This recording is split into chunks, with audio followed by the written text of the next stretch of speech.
Nag-request na ang Philippine government sa Interpol para magkaroon ng red notice laban kay Harry Roque.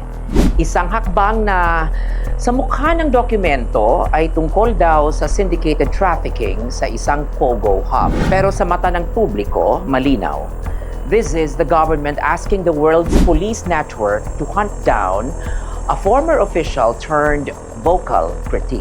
Pero tandaan natin, pagdating nito sa Lyon, France, sa mismong headquarters ng Interpol, hindi na usaping politika ng Pilipinas ang umiiral. Doon, ang tanong ay legal, hindi emotional. Historical precedent, hindi propaganda. Article 3 ng Interpol Constitution, hindi press conference. At sa kasaysayan ng Interpol, malinaw ang pattern. In 2025, sinubukan ng Poland na ipa-red notice ang isang dating Deputy Justice Minister ng naging opposition figure. Interpol said, no, may asylum siya sa Hungary. Halatang may political color ang kaso at tumawag agad ang Article 3. Bawal ang anumang politikang karakter sa red notice. May iba pang kaso, mga dissident na tinawag na extremists, mga kritiko na pinalabas na economic offenders, mga refugee na sinusubukang ibalik sa kanilang bansa gamit ang Interpol. Lahat yan ni-reject. Kapag amoy politika ang kaso, kapag mukhang retaliation, Interpol shuts down. Hindi ito chismis, hindi ito awa. Ito'y doktrina. Article 3, bawal ang political cases.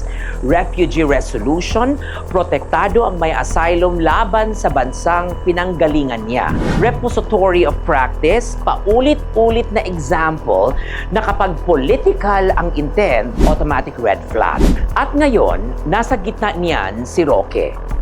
Kapag mapakita niya na may recognized asylum status o kahit pending application grounded on political persecution, malakas ang kapit niya sa president.